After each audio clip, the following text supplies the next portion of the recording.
Okay, welcome to People Behind Brands podcast with myself, Mark Tuxford. Today we are interviewing Paul Warren, Chief and Founder of Making Websites Better. This is a very special episode because it's our first episode on video, available on YouTube and also on podcast platforms like Spotify and Apple Podcasts. So Paul joins us today to discuss MWB and its journey to becoming a website performance agency, his overall career and previous award-winning career in the world of print. And of course, we'll also touch upon those all-important life lessons from the world of business, sometimes emotional because life lessons are always emotional. So Paul, welcome to People Behind Brands podcast. How are you doing today? Very good. Thanks for having me. At last. Yeah, it's been a while since we've had it planned, but ultimately we've both found time to get you in the hot seat today. So let's get straight into the question. So I know you started out your career as a graphic designer before moving into the world of print and running your own business. So perhaps first you can take us back to your early days and your journey through building a business and obviously your career today. Yeah, absolutely. It's a long story, unfortunately, because I'm an old guy now. But over 30 years ago, I started my career as a graphic designer. My dad used to work in a printing company in Watford, and I was fascinated going in at the weekends and playing on the Apple Macs.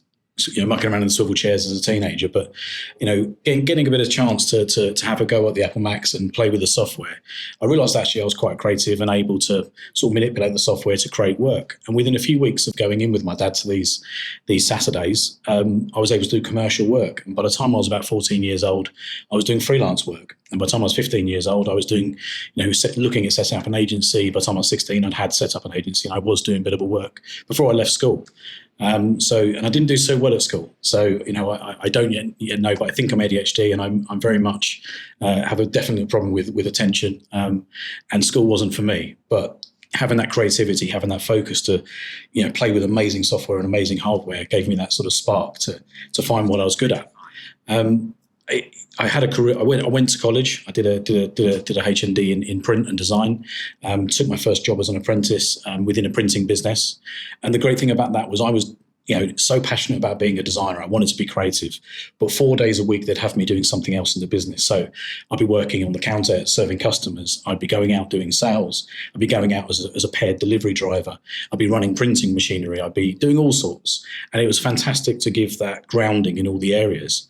And the other thing it did was it created that level of empathy at a really young age of your colleagues. So when they finally said to me when I was about 17, 18, you're definitely good enough to run the studio now, sort of go upstairs to the studio and run the design team, I'd had empathy for my colleagues and their challenges of how they produce their work and how they deal with customers and how they deal with all the facets of the business. It was just a phenomenal grounding. So when you talk about your early career and obviously being at school and moving into your early career, did you always kind of know what you wanted to do? Yes, and I think that's from the Saturdays popping in with my dad. It's, instead of going to football one week, it would be the next week going into work with him and things like that, and seeing that firsthand. And most people I know in my long career now, it feels anyway, that have not known what they want to do, haven't ever found any passion, haven't found that drive. So I was really lucky to found I wanted to have work in a creative industry, at least a communication sector from a young age. And then obviously going into the early part of your journey in business, what's the financial side been like? Obviously, you're having to fund that yourself and ultimately, getting new team members come in and building your business. So what's that been like for yourself? Well, if anyone ever says start a business to get rich or have a good work-life balance, they're an idiot. That doesn't exist. And anyone that's ever successful is always more fascinated by failure and challenges than they are by, the successes that go on. And there's huge financial risk, huge multitude of other challenges of running a business. And when I started my first business in the early 2000s was a printing company. I started out with my own money as a graphic designer predominantly, and I was outsourcing the print. But then one of my customers approached me and said that, we're spending hundreds of thousands of pounds a year on printed goods. Why don't we start a business together? So it became a print company. So I took investment into that business. What a time that was. So it was August 2008 when they'd invested. The parent business, the investment company, went into administration within 1 month of investing into my business. 1 week after that, there was a global economic crash, and no one cared about marketing in 2008. No one cared about sales. So marketing and recruitment just died in the whole of the UK. And then within 1 week of that, our factory in Radlett in St Albans actually flooded. So the shutters had let in enough water overnight that half of our print equipment that I had personal guarantees on and finance was 1.5 meters underwater. And all the staff had come to work looking at me as a bloke in my 20s going, what do we do? How are we going to survive this? How am I going to have a job on Tuesday? It's a Monday. We've lost our investor. We've got no customers. Our building is underwater. What do we do? And the truth is, I actually couldn't close the company because I'd personally guaranteed everything. Probably would have done. But the weird thing is the journey of not having the option to close the business created that resilience. And we had paper, we had people, and we knew there were businesses in the area. And obviously not many of them were spending money on print at that time. But we printed our own flyers and we identified businesses we wanted to work with. And none of us that were sales guys, I was a graphic designer, I employed another graphic designer and some people to work in the print factory. None of us were designers, were salespeople. And we went out and walked the streets and we went and knocked on doors and we told people our plight. We told people our true story. I suppose that was a weird thing. It's the first taste of what was now personal branding, is the people trusting you because you're being honest. People saying, well, the poor guy, he hasn't got a leg to stand on in this climate. No customers, no investors gone under, you owe them money. You've got machines that are underwater and you owe the money for them to be taken out the building. How do you deal with that pressure though? Because obviously that's a lot of things that have happened in that time. And obviously you've got people's wages to pay and all that sort of stuff. So how do you deal with that? I don't know where it comes from, but it didn't faze me then and it doesn't faze me now. Like, in business, you can be at a point where you're a week away from paying a really critical bill in your business. And I think some people panic and flap and worry about the mechanics of it too much. And I feel that I tend to just be able to make quick decisions. I'm not saying that's like any form of natural entrepreneur, but I think there's a natural resilience.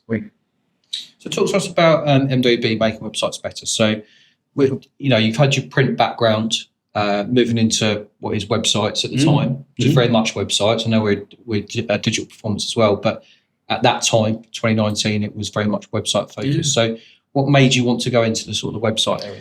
Well, after the print business, I was doing a bit of consultancy, helping printers succeed online, helping printers do better in terms of their sales and marketing. But it just felt there was a gap in the market for a truly, it sounds cheesy as you can imagine, but a truly honest website agency, someone that wasn't going to make people feel like it was going to a mechanics. And, like, was a lady pulled up on the driveway with a BMW, we're going to have our day here, we're going to get the top fee, the feeling, of going to a mechanic and that awkwardness of, I don't know what I'm buying, so I'll just say yes and pay the bill when they get the card machine out. And there was room for an agency to be truly honest. And I'm not saying all agencies are dishonest, you know my feelings on that. But we wanted to be truthfully open and honest with our clients. And our values from day one have been passion, smart thinking, empathy, and telling the truth. Because telling the truth is a proactive action as opposed to reactive, which is, we didn't quite get the client to page 1, for example, this month, or we didn't quite optimize this campaign. We've been caught out. We better now be honest. Yeah. Honest is reactionary. Yeah. And truth telling from day one has been our culture, as you know. Yeah.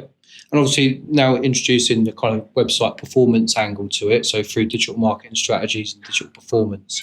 What made you want to sort of go from just being a website agency to then being a digital agency? I mean, I would say this, but I feel like we're one of the best website agencies in the UK. So we build great, attractive websites, but what's the point if no one's visiting them?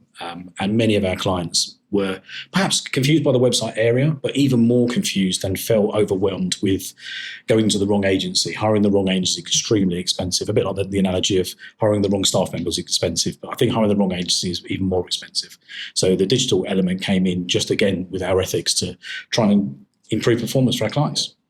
In terms of a USP, because obviously our industry's not regulated, it's quite competitive and stuff like that. So what is MWB's USP, do you think? I think the values, number one, the values I mentioned earlier, but also our process. So we've developed a process called TRACK to understand the target audience, how you reach them, engage with them, convert them, and keep them. And yes, it's just a process. It's just, someone could say you're just following your cookie code. It's far from that. We're customizing this strategy to help our customers succeed online. And it keeps us in check, more than it does the client. It keeps us in check to work to our process and our values. So Thinking about sort of sister brands, sub brands, whatever you want to call it. Obviously, people behind brands is a product of making websites better. So, we're obviously taking this from podcasts to live events now, and it's essentially a movement. It's a community that we're building here. So, one of those being that we had our recent event at Colchester. So, just talk to us a little bit about the idea behind the brand and ultimately why you're so passionate about it. Well, number one, it was to back you. I believed in you from the day I met you, and I told you that. But I feel like you wanted to launch a podcast, and I wanted us to have a voice to help small businesses and help individuals, whether they work in a large corporate or they're a one-man band, get their story out there authentically, and for people to listen to stories that are not bullshit. Excuse my language. Like it is hard running a business. It's nearly impossible to succeed. I don't remember the numbers, but it's something crazy percent that actually succeed past 5 years. And in this climate right now with everything that's going on in the current economy, probably the hardest time ever to run a business. So the podcast has more of a place now than ever. And so do our events. Because at our events, we had amazing speakers like Dean who won The Apprentices, who you interviewed, through to one-man band businesses that are telling their story on the same stage, networking in the same room, networking in the same crowd. And the podcast's online platform of giving everyone a chance and telling true stories, the no bullshit, this is how hard business is stories, as well as the in-person event was the same, celebrities through to normal business people. It was a great vibe.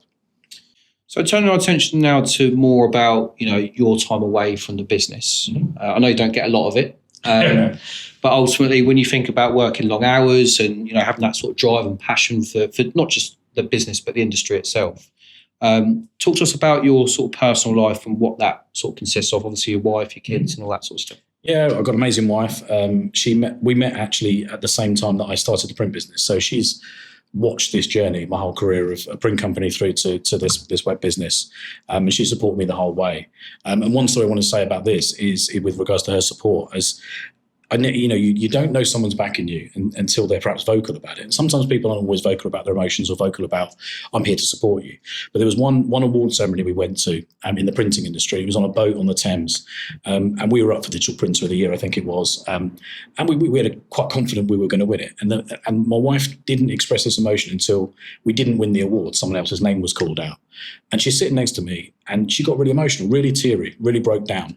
And she's like, I wish we could leave. We were on a boat on the Thames. There's nowhere we can go. If it's a hotel, well, I think we would have left the ceremony, right? But you don't realise the journey she's going through supporting someone that's really struggling basically to grow a business and going through that 100-hour-a-week struggle. And I didn't consider her perspective. What happened really strange was 10, 15 minutes after she was really willing to leave, they called out a Lifetime Achievement Award, which they do every 3 or 4 years, which is a thing called People in Print Award. And I won that. And it was for my contribution to the industry. And it was for bringing young people into the sector. And it was for supporting the industry and trying to be innovative.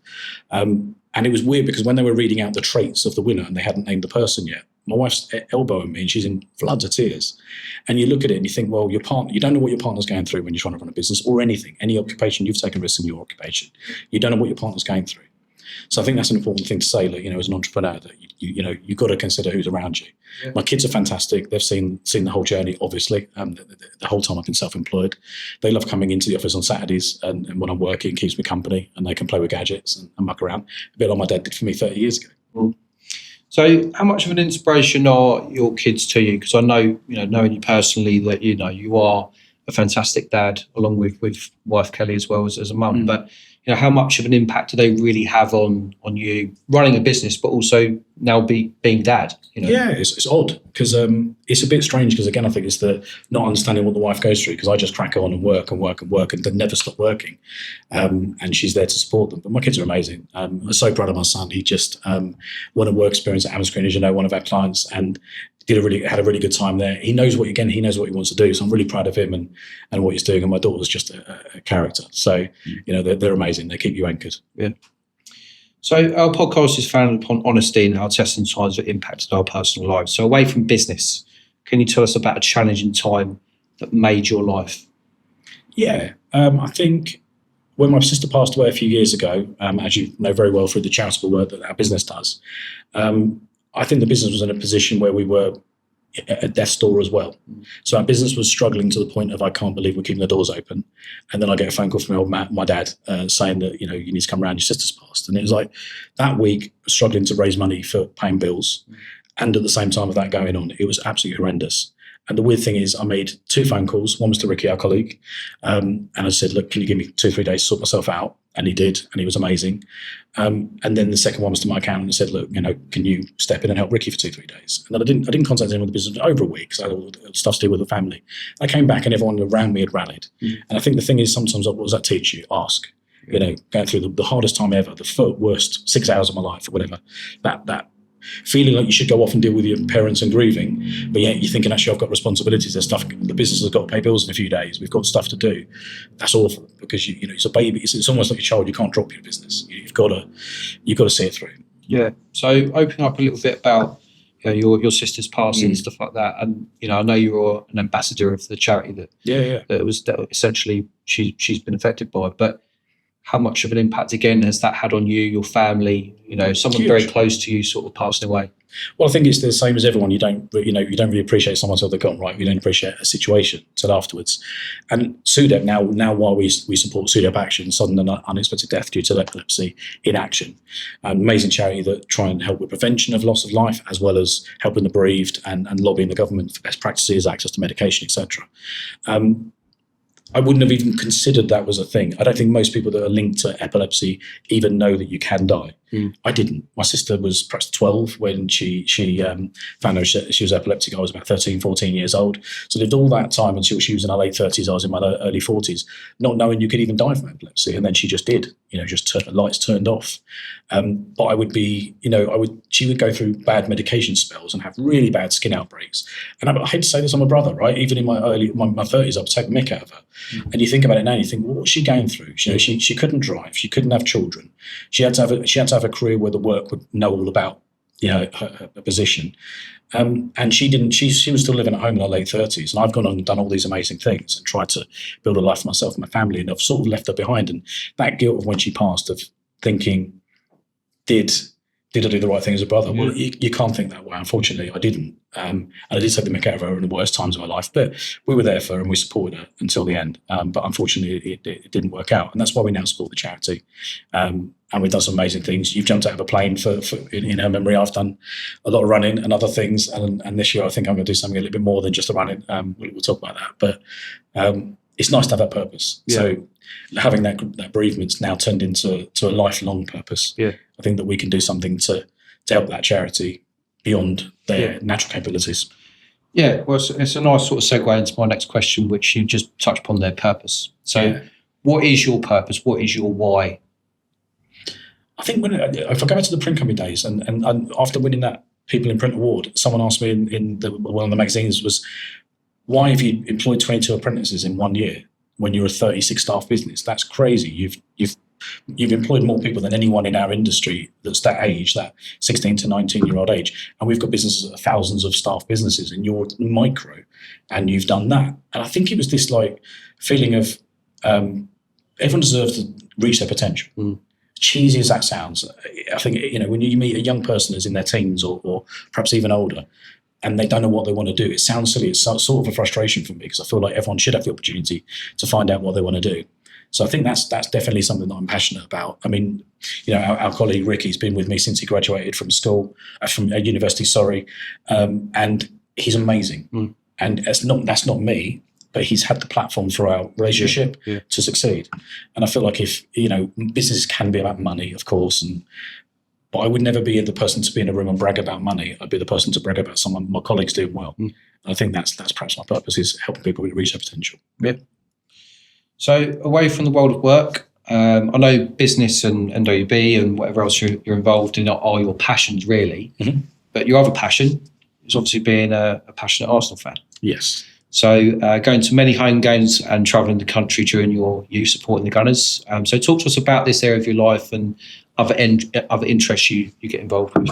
Yeah, I mean, I think in the 90s it was more fun being an Arsenal fan than it is now. Well, perhaps not so much now, but actually I think the whole time I've been self-employed, which is about 20 years, it's probably Arsenal probably not been reaching their potential, shall we say? But in the 90s and early 2000s, it was an addiction. To go to football matches where you're 2-0 down at half time and you think it's all right, we're so good, we're going to win. It's even if you're not in the world of sport, I think that feeling of invincibility, I can never replace that. That's a drug I don't think I'll ever experience again. But, Arsenal at periods of my life was so good that they kept me going in my personal life. Whatever was going on outside of football, it was an anchor and a motivation to say, look at what they're doing. Get up and go to work, get up and go to the gym, get up and take the kids to the park. That was a point of motivation. Yeah. If there's listeners listening that aren't really a football fan or don't really get football, what would you say to them in terms of certainly following your club and how much of an impact or that type of stuff it has on you? Yeah, hard to answer that, but I think it's anything you enjoy or love. Most people tend to really love something that they participate in. Yeah. You know this from sport in Ipswich. There's points in your life where you've probably been low, and then your team's brought you up. Or vice versa. To be honest, quite often the case. A lot for.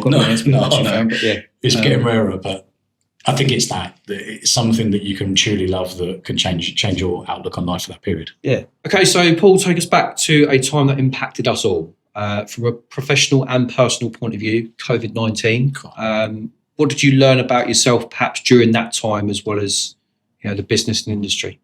I think on a business level, the resilience that I gained from the earlier experience in my career of having a print company that was beyond insolvent, had no hope of surviving, and we managed to drag it out of the mud and ended up becoming a multi-million-pound sort of industry-leading business.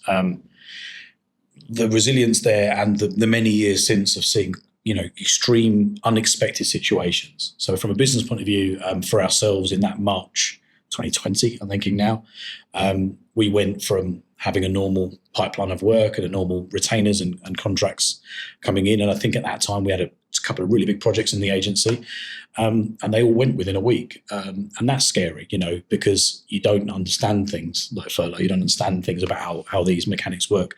So same as everybody else, really, extremely scary. But I'd have got the past experience of beyond failure in my mindset to think you can pull through this. Yeah.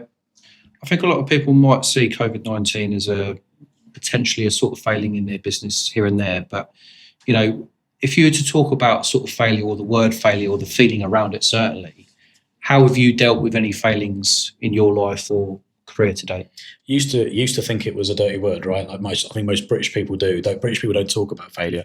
It seems like an American thing where American businessmen almost, wear it as a sleeve of a badge or a sleeve of honour that, I've had a couple of Chapter 12s or whatever it is in the States.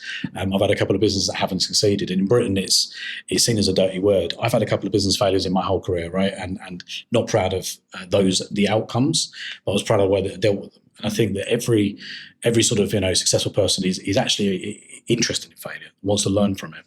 In my story, I've met two billionaires in close proximity, had two very short conversations with each of them, and both of them within 3 or 4 minutes of a general chitter chatter have asked about my biggest failure and what I learned from it. And I think that's fascinating. And the fact that successful people are interested in other people's failures means that they're hopefully still in learning mode. And what does that teach you? Wherever you are in your journey, try and embrace failure and learn from it and do the right thing in those situations. Yeah, definitely. So if you were to do all of this over again, what would be one life lesson you would give a younger Paul Warren? Take more shots. And I think that's the one thing we talk about openly and honestly. I'm going to start doing a bit more of in our short-term future, because when we started the agency, I was DMing people that would never reply in your head, turning up to events and asking questions of people that would never listen. But funnily enough, a number of them did. And some of our clients now, we've got some customers and people we work with and have done great work for many, many years off the back of a DM you don't expect to reply to, or asking a question at an event, or hanging around to try and meet somebody at an event. I think, take shots. If you don't take a shot, you're not going to score. Yeah. So in terms of what you mentioned there, can you give us an example of a shot you took and, maybe you didn't think you'd score? Yeah, really good one. Good question. There was one example where there was a large holiday park business I wanted to work with, without naming them, national brand. Was desperate to work with them, and there was a tender process. So we entered the tender, And being a young person in your 20s, I didn't really read the tender document as well as perhaps you should. Now you got a bit of grey hair like me. And the tender was 17 times our turnover as a business. So there was no way we were going to win it because they would have had to own our business. So it showed extreme naivety, but they loved what we put in our pitch. They loved our brand and what we were trying to achieve. So they gave us a bit of encouragement in the feedback that there's a one-day opportunity. I didn't want to wait for that one day. So it was coming up to Easter. And we got Thornton's Easter eggs. I got the names on LinkedIn of all the marketing teams, first names, got their names chocolatiered onto the Easter eggs, changed the packaging, and then every day, either side of Easter for 8 days, the 4 and 4 days, either side of the bank holiday, dropped off a bunch of Easter eggs in reception, got a few parking tickets along the way for the fact that you can't stop outside, and thought nothing of it. And then within about a week of this, dropping off Easter eggs and bothering this business, we got a landline call as I'm literally pressing the alarm code to leave the building very late at night one night. And this person had said, "Hey, is this the company? Can I speak to you?" And it turned out to be the CEO of this business that said, "The marketing team are driving me crazy that this creative business has done this campaign and got our attention. They're loving the Easter eggs. Any chance you could be here tomorrow? I'd like to see you." And I went in and we got work and they became our biggest customer. So we didn't win the tender that was 17 times bigger than we were, which was naivety, but the persistence and the creativity won us an amazing client. Yeah. Yeah, and I think that everyone can learn from that and take inspiration. So, yeah. So before we end the episode, let's look at the trivia round for you, Paul. So when we talk about some of your most favourite things in a quick fire round. So are you ready for a quick fire round? Let's do it. Okay. So first question, favourite food? Thai. Okay. Favourite band or artist from the world of music? Because of relevance, recently Oasis. Yeah, because obviously I know Oasis means quite a lot to you. So just talk to us about obviously that concert and why that band means so much. Well, I went to Nebworth in '96 and don't remember any of it. So it was nice to go and see them at Wembley and be sober this time. So, favourite TV programme or film? I tend to like true story stuff. So I like a lot of sort of mobster gangster things. I'm actually, me and the wife are rewatching Sopranos at the moment. Okay. Favourite place in the world or holiday destination? Cyprus, which I just came back from last week. I got married in Protaras in Cyprus. It was absolutely beautiful. Excellent. Favourite ever Arsenal player? I've got to ask this. Thierry Henry. Yeah, you can't go wrong, really, can you? Favourite famous person? Thierry Henry. Favourite household chore? Nagging the kids to do their chores. That's probably the only input I have. Yeah. What do you think when you look in the mirror? God, you're getting old. And how long do you spend getting ready in the morning? Never any time. 2 minutes. 2 minutes? No. 20 minutes. What would you say inspires you on a daily basis? Cheesy as it sounds, my colleagues. Yeah. I wouldn't carry on with the business at the time during the hard times if it hadn't been for my colleagues. Yeah. When do you think you last cried? Oh, on a serious level, I think the bereavement a few years ago, but probably every time Arsenal lost at home. Yeah. Best piece of advice you've ever been given? Learn from failure. And 3 guests you would invite to a dinner party and why? Cool. Muhammad Ali. Just what a conversation. Yeah. Thierry Henry, so just be in awe. Yeah. I think my sister. Yeah. Yeah, it's nice that. And finally, other than authenticity, what makes a good person behind their brand? You've used the word, but it is authenticity. How do you gain trust? It's by being you. No bullshit. No sugarcoating it, and not selling something you don't do, and being authentic. Yep. Excellent. Well, Paul, it's been a real pleasure to have you on today's episode. Hope you've enjoyed it as much as I have. Perhaps you'd like to tell everyone where our listeners can find NWB and anything else you wish to add before we wrap up today. Yeah, give us a follow at makingwebsitesbetter.com is our website, and connect with me on LinkedIn. Cool. Thanks, Paul. Join us next time for a brand new guest as we go exploring more life lessons from the world of business.